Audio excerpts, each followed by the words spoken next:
There are thresholds in a life that are not made of wood and steel, but of silence. They are the invisible doorways you stand before, your hand hovering over a knob you cannot see, knowing that to turn it is to change the architecture of your entire world. You can stand there for years, listening to the muffled sounds from the other side, content with the mystery. Or you can push the door open and discover that the room you were so afraid to enter was your own, and that someone else had been waiting inside for you all along. For me, that threshold was the 6 inches of space on a worn-out sofa, and the person waiting was my best friend, Alex. He had come into my room that night the same way he had for the past 3 months, a silent pilgrim seeking an unnamed sanctuary. He didn't knock. He never did anymore. The sound of his bare feet on the hardwood floor of the hallway was his knock, a soft, shuffling percussion that had become as familiar to me as my own heartbeat. I would hear it, and some tightly wound spring in my chest would release, just a fraction. He would push the door open just enough to slip through, a sliver of hallway light framing his silhouette for a moment before he closed it, plunging the room back into the soft glow of my desk lamp. He never spoke first. It was part of the ritual, the unspoken liturgy we had developed. He would stand there, a tall shadow in the quiet, and wait. "Bad day?" I asked, my voice a low murmur that barely disturbed the air. I didn't turn from my laptop, where I was editing a set of photos, endless, meticulous adjustments of light and shadow, a process that felt unnervingly similar to how I managed my own feelings. He made a sound, a non-committal hum that was thick with exhaustion. I heard the soft rustle of his clothes as he moved towards the sofa that sat against the far wall, my designated guest bed, reading nook, and now, apparently, his emotional infirmary.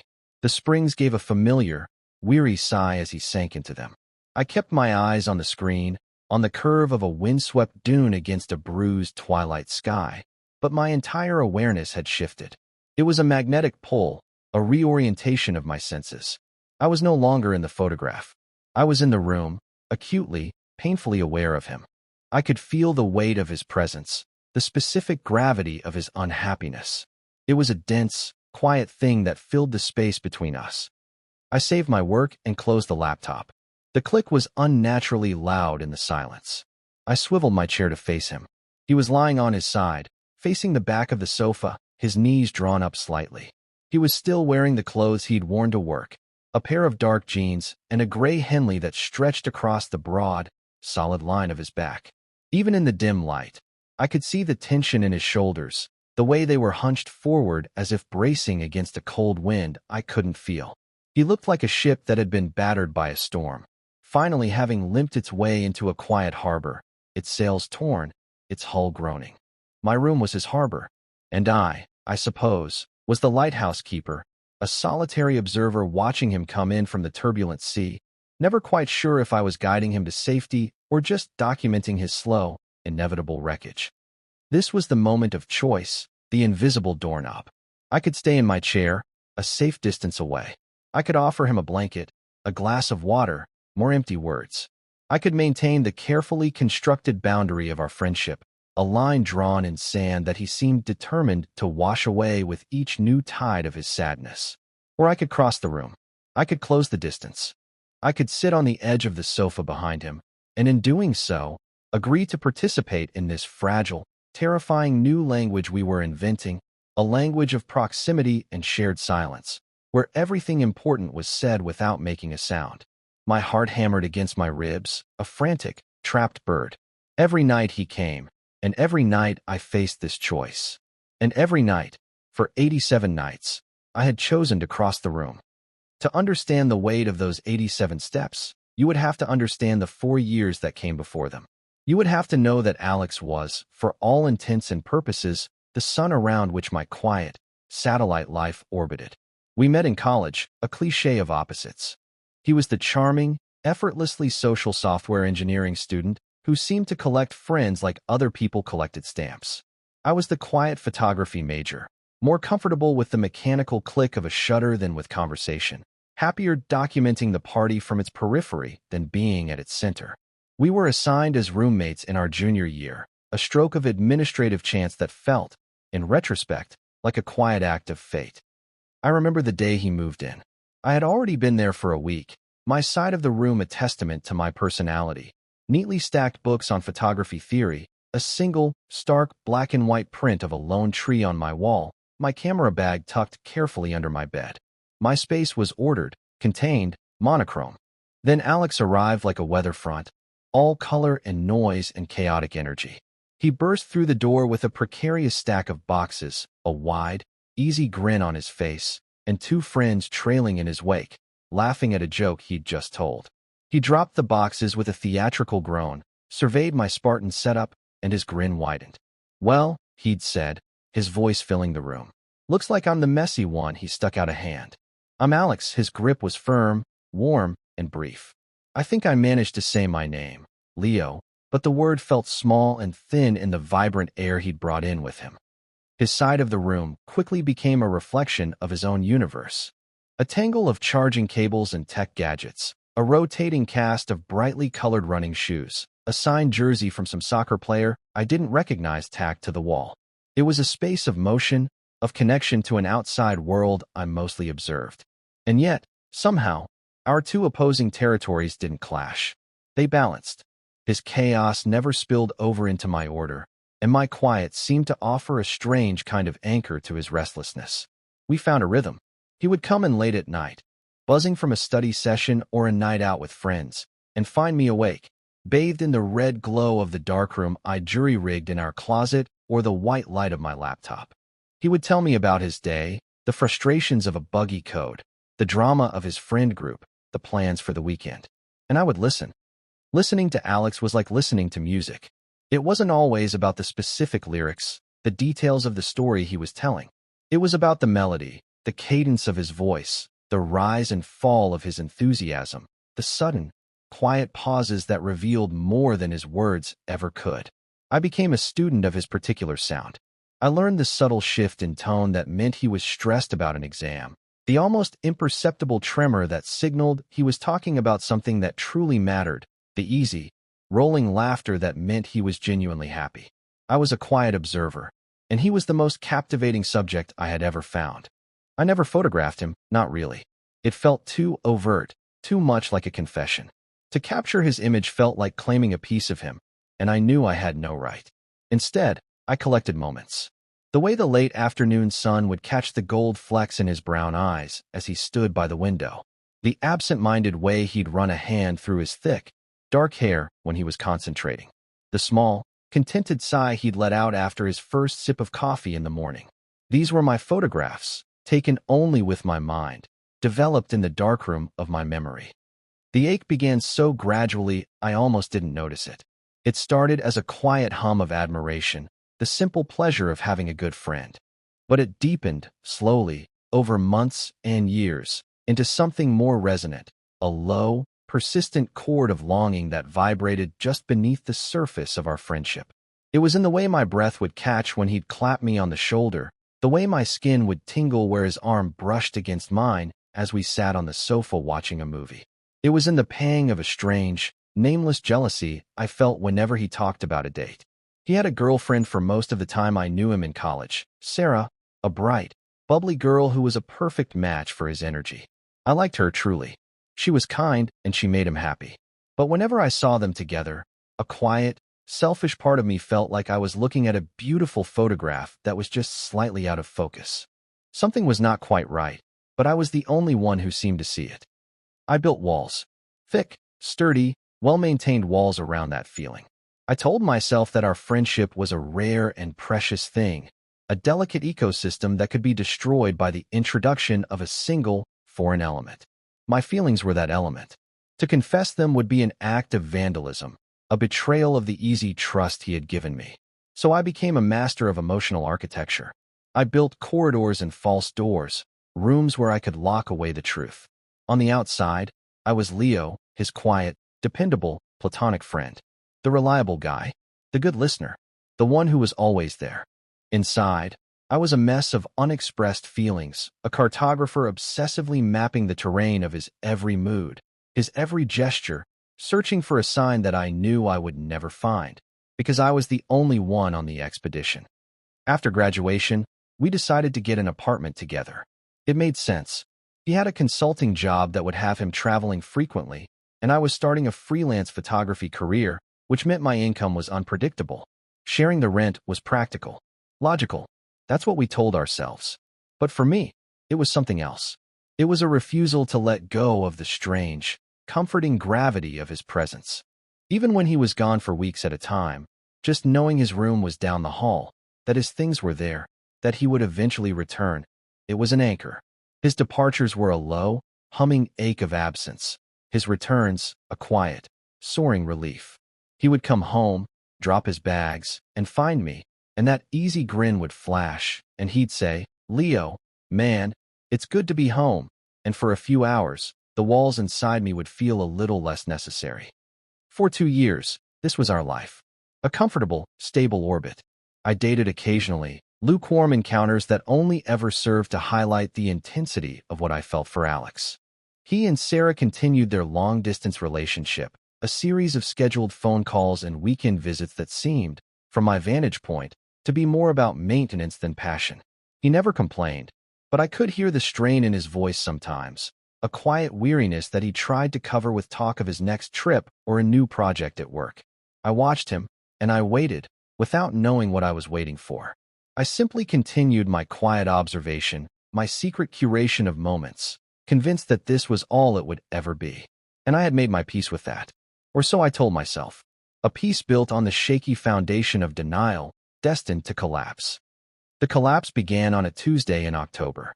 It was a day of relentless, dreary rain, the kind that seeps into your bones and turns the whole world a monotonous shade of gray. Alex had been home for a week, a longer stretch than usual, and he'd been uncharacteristically quiet, withdrawn. The usual vibrant energy that surrounded him had dimmed, like a bulb burning out. He spent most of his time in his room with the door closed.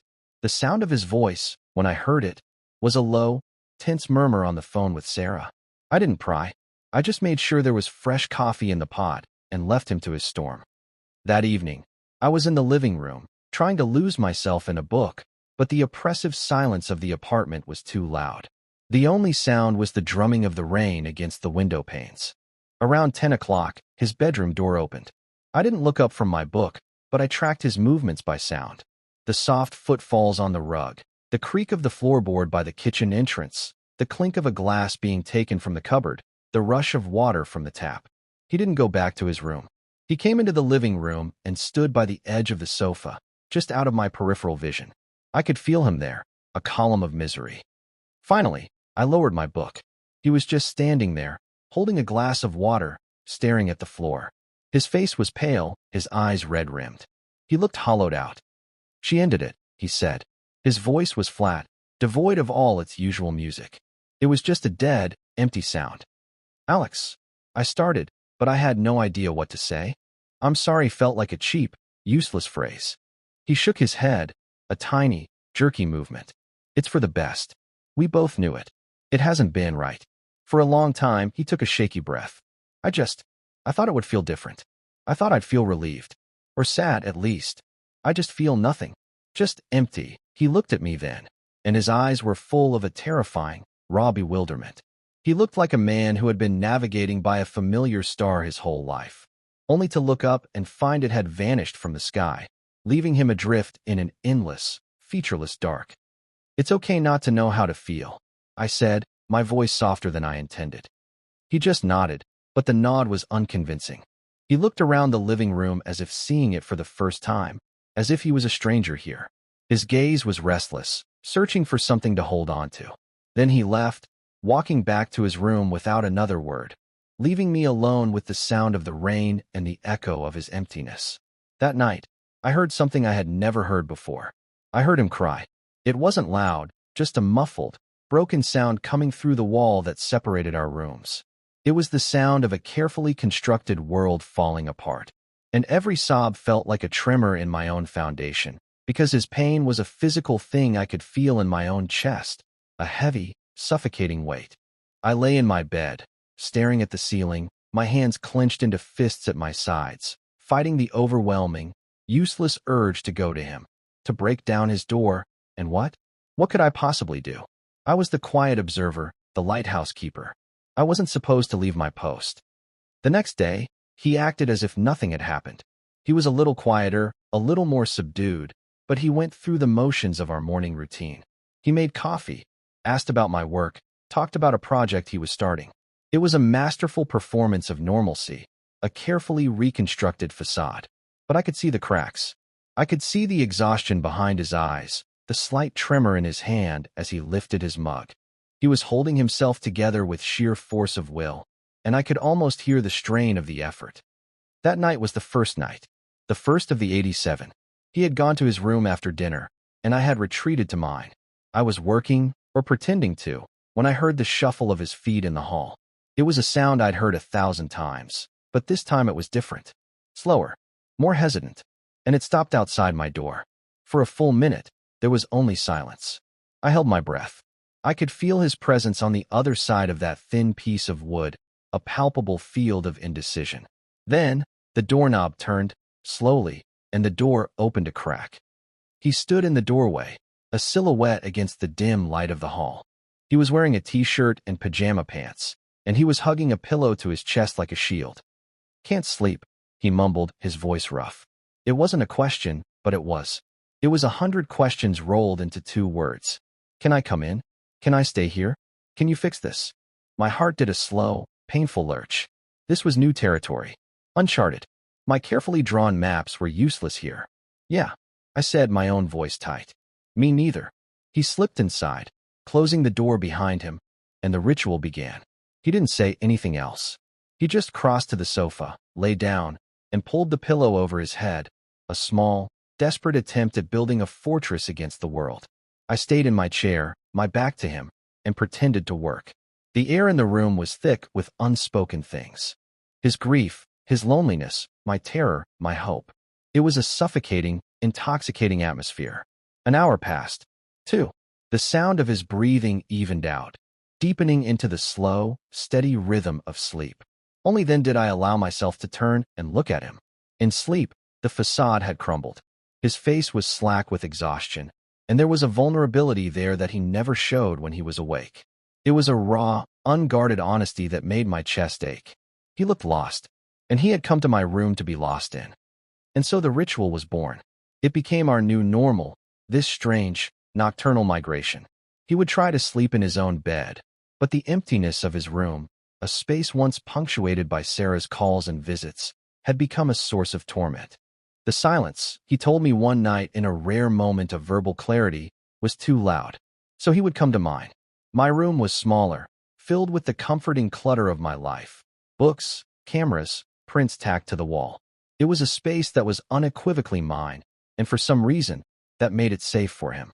He would lie on the sofa, sometimes with a pillow over his head, sometimes just staring at the ceiling, and I would sit in my chair, a silent sentinel. We rarely spoke. We didn't need to. The silence in my room was different from the silence in his. His was an absence. Mine was a presence. It was filled with the soft hum of my computer, the scent of developing chemicals that always faintly clung to the air, and the steady, unspoken fact of my being there. Over the first few weeks, the 6 feet of distance between my chair and his sofa felt like a chasm. I was hyper-aware of it, of the physical boundary I was so careful to maintain. But he was the one who began to change the geography of the room. One night, about a month into the ritual, he shifted on the sofa, groaning softly. "This thing is killing my back," he muttered into the cushions.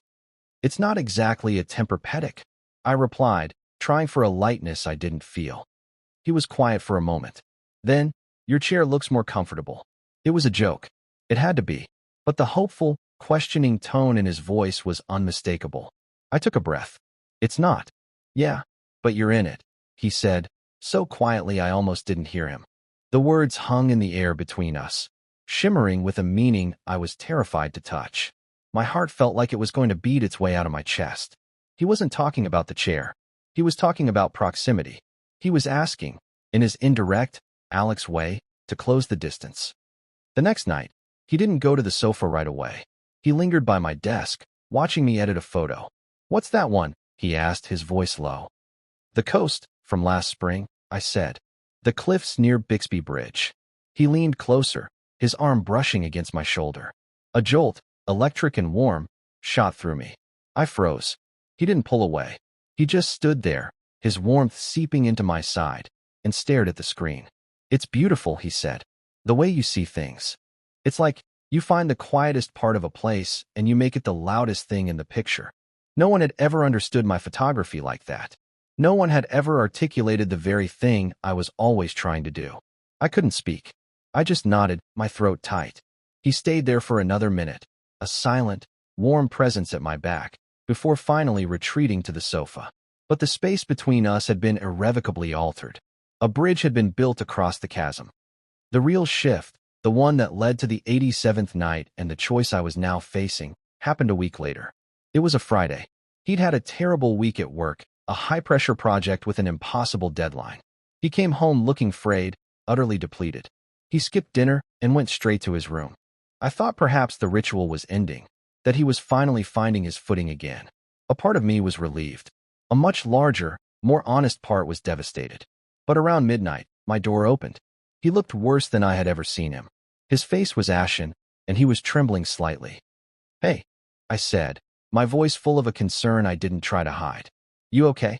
He shook his head, a gesture of complete defeat. He didn't go to the sofa.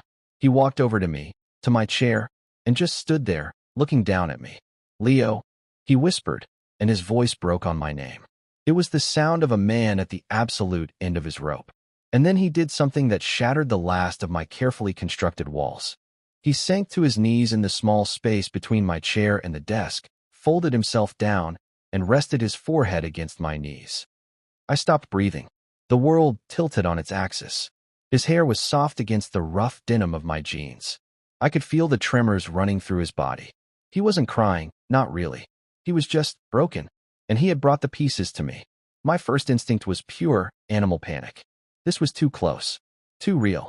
The line had not just been blurred, it had been obliterated. My carefully guarded feelings were roaring in my ears, a deafening siren.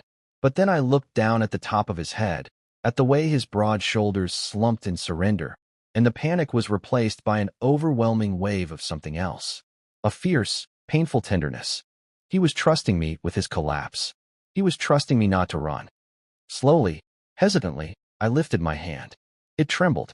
I rested it on his back, between his shoulder blades. His whole body shuddered at the contact, a long, drawn-out sigh escaping him. He leaned into my touch, a subtle but undeniable shift of weight. My hand was a question. His response was an answer. Yes. So I left it there. I didn't pat his back or rub it. I just held it there, a point of steady, solid contact. A silent promise. I'm here. I'm not going anywhere. We stayed like that for a long time. The only sounds were the hum of the computer and our breathing, which slowly, miraculously, began to fall into the same rhythm. He was the storm, and I was the harbor wall, and for the first time, the waves were breaking against me. And I was not breaking. I was holding. After that night, the sofa became largely symbolic. He would still start there, but it was only a matter of time before he would migrate. He would slide off the cushions to sit on the floor, leaning his back against the side of it, his head just inches from my leg. Or he would pull the small ottoman over and sit on that, close enough that our knees would touch. Each new configuration was a quiet negotiation, a testing of the waters. And I always let him lead. I became an expert in the art of stillness, of letting him find his own level of comfort, his own proximity to me. My room became a sanctuary built for two. The unspoken rule was simple. Inside these four walls, the exhausting pretense of the outside world did not apply. He didn't have to be the charming, confident Alex. He could be tired, or broken, or just quiet. And I didn't have to be just the friend. I could be whatever this was. This anchor. This silent comfort. And this is how we arrived at the 87th night. The night I was reliving now, the moment poised on the edge of a blade. I had crossed the room, just as I always did. I sat on the edge of the sofa, my back to his back. The warmth of his body seeped through his shirt, through my own, a familiar, grounding heat.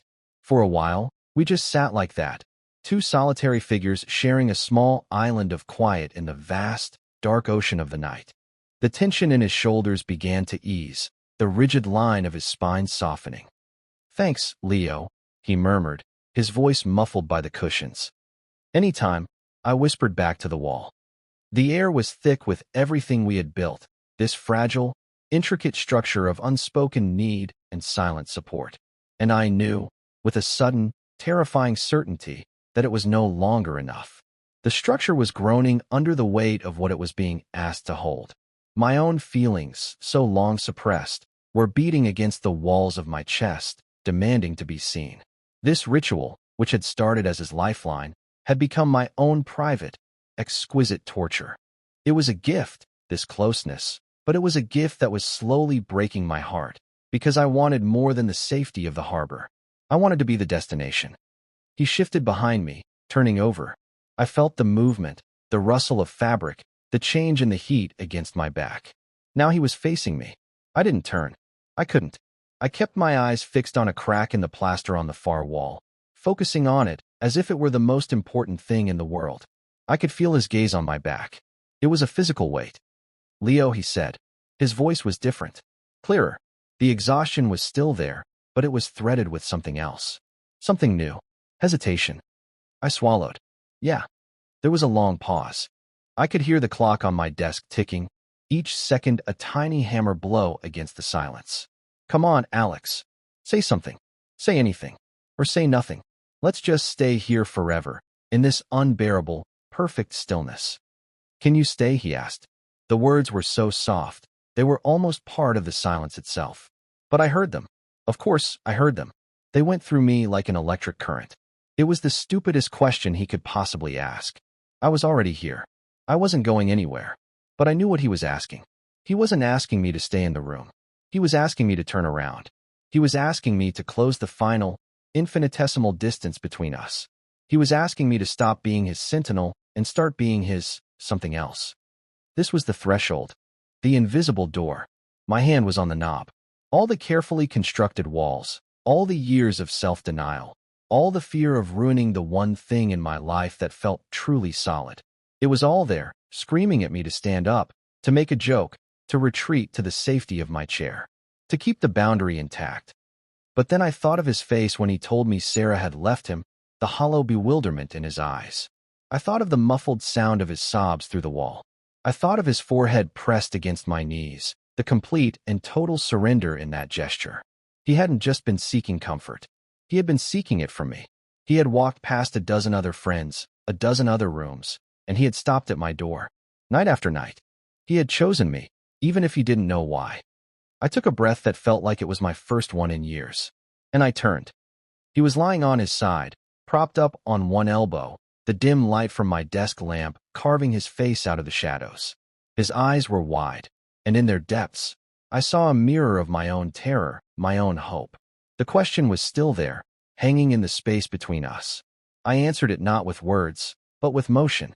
I shifted, swinging my legs up onto the sofa, my back against the armrest, so that I was lying down, facing him.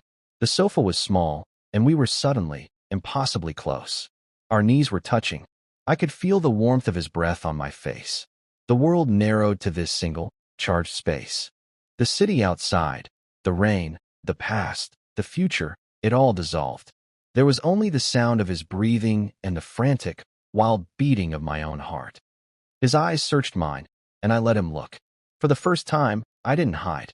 I took down the walls, dismantled the false doors, and let him see everything.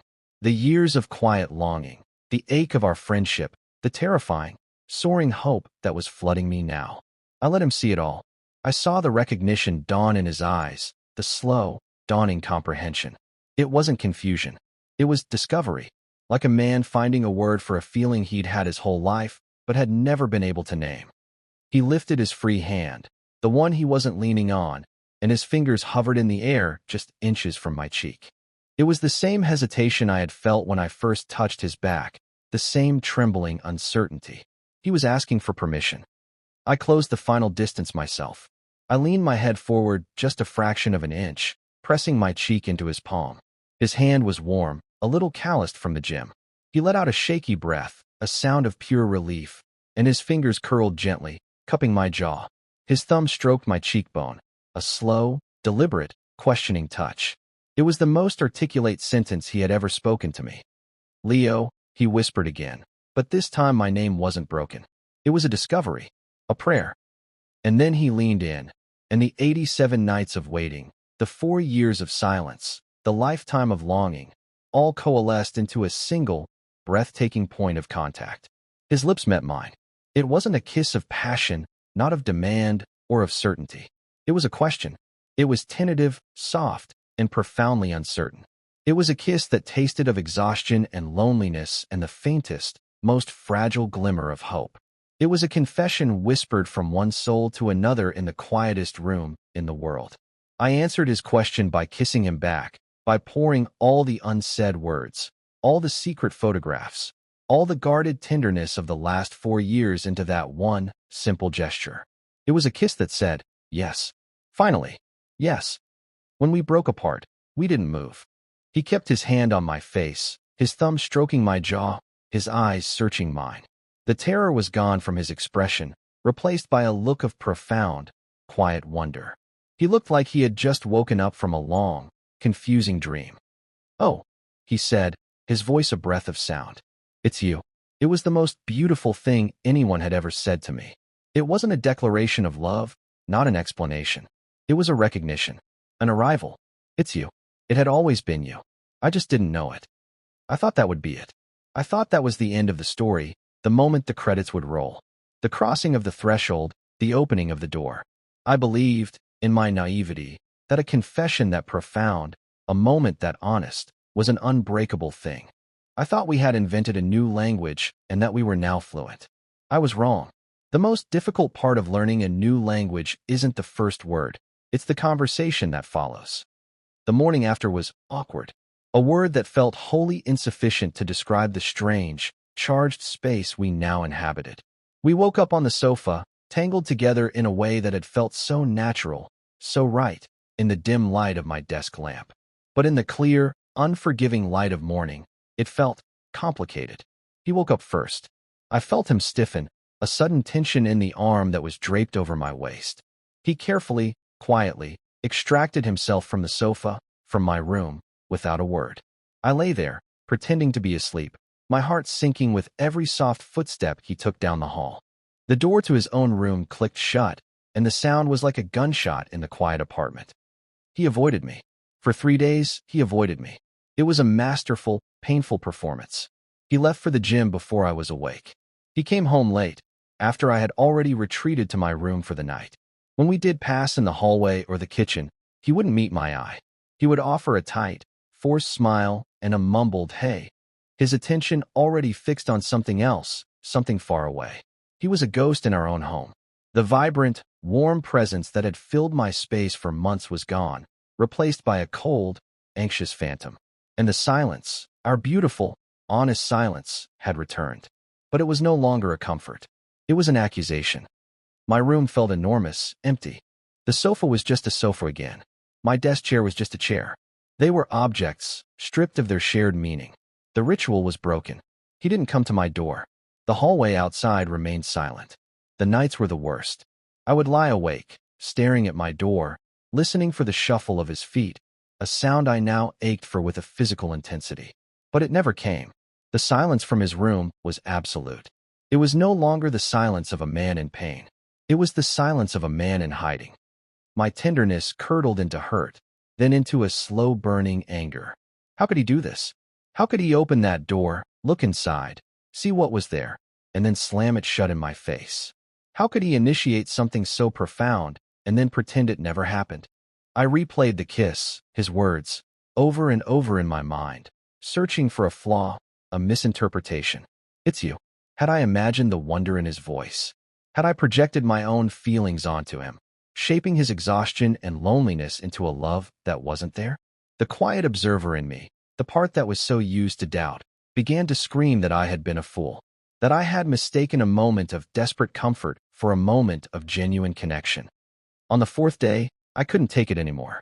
The anger had burned away the hurt, leaving behind a cold, hard resolve. I was not going to let him erase us. I was not going to let him retreat into his fear and leave me alone in the ruins of what we had built.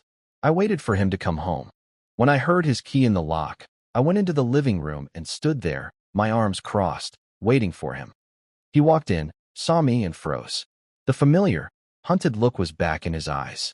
He started to give me the tight smile, the mumbled greeting, but I cut him off. We need to talk, Alex. My voice was steady, colder than I intended. He flinched. Leo, I'm really tired. It's been a long day. It was a weak excuse, a flimsy shield. No, I said, taking a step toward him. No more of that. No more hiding. You don't get to do what you did and then just disappear. You don't get to pretend it didn't happen. He dropped his bag and ran a hand through his hair, the old, familiar gesture of distress. He wouldn't look at me. He stared at the floor, at the wall, at anything but me. I don't want to talk about it, he said, his voice low and strained. That's too bad. I shot back, my patience gone. Because I do. I want to talk about why you kissed me. I want to talk about why you said what you said. And I want to talk about why you've been treating me like a stranger for the past 3 days. He finally looked at me, and his face was a mask of turmoil. It was fear, confusion, and a deep, gut-wrenching shame. I can't, he whispered. Leo, please. Just let it go. Can we just go back to how things were?